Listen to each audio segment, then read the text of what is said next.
tous et bienvenue dans l'édition de la revue de presse française sur la RVS pour ce jeudi 18 août 2022. Ici Annick Lalène à l'antenne, M. Rodzona aux consoles techniques. Commençons tout de suite par la ligne du journal et l'Express de Madagascar. Bagage du président, le coupable risque gros.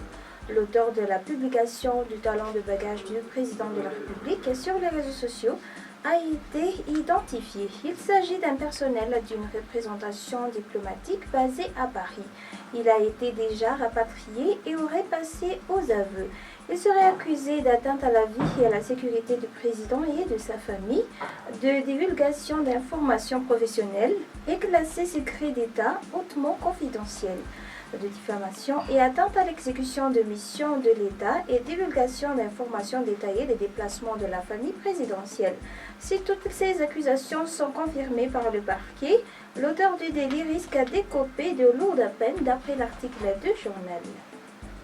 Côté secteur extractif, après discussion sur les permis minières, la délivrance des permis minières risque de soulever des poussières ce jour au Mine Business Center à Mamorivat, où les travaux sur la refonte du code minier vont creuser en profondeur.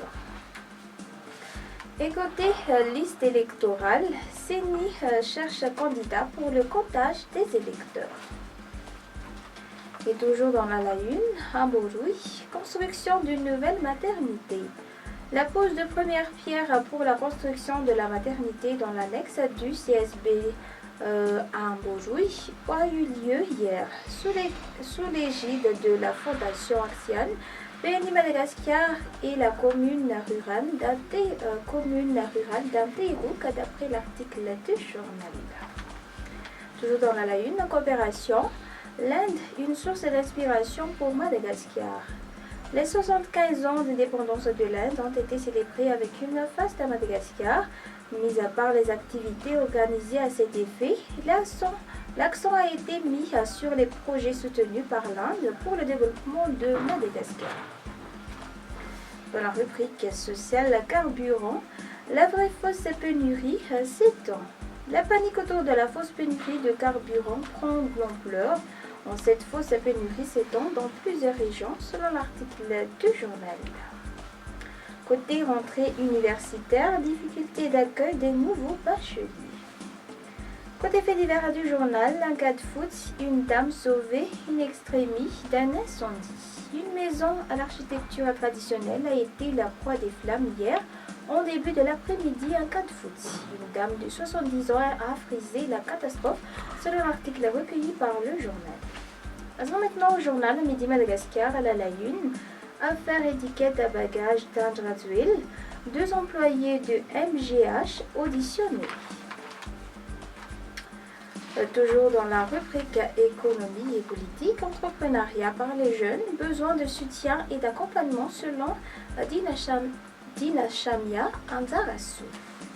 L'année dernière, aucun candidat malgache n'a eu l'occasion de participer à la grande finale de African Business Heroes, permettant d'obtenir une part du prix de 1,5 million USD pour cette édition 2022. Diana Shamia Anzarasu, fondatrice de l'entreprise Vangu Vangu, est dans la course, figurant dans les top 50 sur plus de 21 000 candidats issus de 54 pays. Elle se bat pour entrer dans le top 20, dont la liste sera dévoilée le 22 août selon l'interview avec le journal. Restons dans la rubrique économie. Quatrième, près de 6 700 hectares de reboisement réalisés. Le programme de lutte anti-érosive est un programme agricole et environnemental sous tutelle du ministère de l'Agriculture et de l'Élevage et cofinancé par la coopération financière allemande d'après l'article du journal. Terminons cette édition par les actualités sociales. Accès à l'eau potable, de nouvelles infrastructures au profit de 8000 personnes. Plus de 8000 personnes dans les hautes terres centrales et le sud-est de Madagascar sont les bénéficiaires directs des nouvelles infrastructures inaugurées vendredi dernier, 12 août 2022. Et côté commune d'Anteiruk, le CSB Mbojouy doté d'une maternité.